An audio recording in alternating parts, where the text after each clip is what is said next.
হরে কৃষ্ণ। নমস্কার ভক্তবিন্দুরা, এই বছর জয়ন্তী যোগে কবে পালিত হচ্ছে কৃষ্ণ জন্মাষ্টমী? অষ্টমী তিথি, রোহিণী নক্ষত্রের সময় ও পুজোর শুভ সময় সম্পর্কে এখানে বিস্তারিত জেনে নিন। জন্মাষ্টমী 2024 পূজার সময়। হিন্দু ধর্মে কৃষ্ণ জন্মাষ্টমীর বিশেষ মাহাত্ম্য রয়েছে।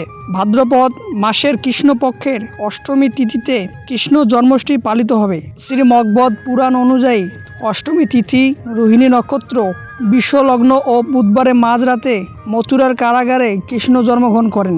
এই তিথিতে কৃষ্ণ ভক্তরা উপবাস করে মাঝরাতে কৃষ্ণের জন্মের পর তারা পুজো করেন। মথুরা, বৃন্দাবন সহ সারা বিশ্বে সাড়ম্বরে এই উৎসব পালিত হয়।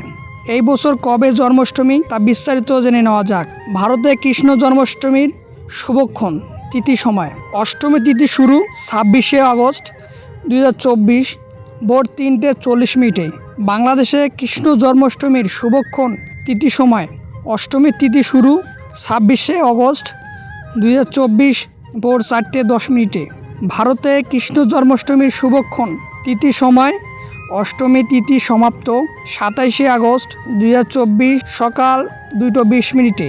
বাংলাদেশে কৃষ্ণ জন্মাষ্টমীর শুভক্ষণ তিথি সময়। অষ্টমী তিথি সমাপ্ত 27শে আগস্ট 2024 সকাল 2:50। অতএব এবছর ভাদ্র মাসের কৃষ্ণপক্ষের অষ্টমী তিথি পড়েছে 26শে আগস্ট 2024। 26 তারিখ মাঝরাতে কৃষ্ণ পুজো হবে। ভারতের জন্মাষ্টমীতে রোহিণী নক্ষত্রের সময় রোহিণী নক্ষত্র শুরু 26শে আগস্ট সন্ধ্যা 3:50। বাংলাদেশের জন্মাষ্টমীতে রোহিণী নক্ষত্রের সময়। রোহিণী নক্ষত্র শুরু 26শে আগস্ট সন্ধ্যা 4:25। ভারতের জন্মাষ্টমীতে রোহিণী নক্ষত্রের সময়। রোহিণী নক্ষত্রের সমাপ্ত 27শে আগস্ট সকাল 2:20। বাংলাদেশের জন্মাষ্টমীতে রোহিণী নক্ষত্রের সময় সমাপ্ত 27শে আগস্ট সকাল 2:50। ভারতে পুজোর সময়। কৃষ্ণ জন্মাষ্টমী পুজোর রাত 12টা থেকে 12:45 পর্যন্ত। পুজোর জন্য 45 মিনিট সময়। বাংলাদেশে পুজোর সময়। কৃষ্ণ জন্মাষ্টমী পুজো রাত 12:30 থেকে 1:15 পর্যন্ত।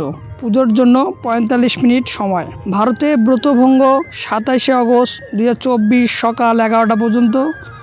বাংলাদেশে ব্রতভঙ্গ 27শে আগস্ট 2024 সকাল 11:30 পর্যন্ত। কৃষ্ণ জন্মাষ্টমীতে জয়ন্তী যোগ। এবছর 26শে আগস্ট কৃষ্ণ জন্মাষ্টমীতে জয়ন্তী যোগ তৈরি হচ্ছে।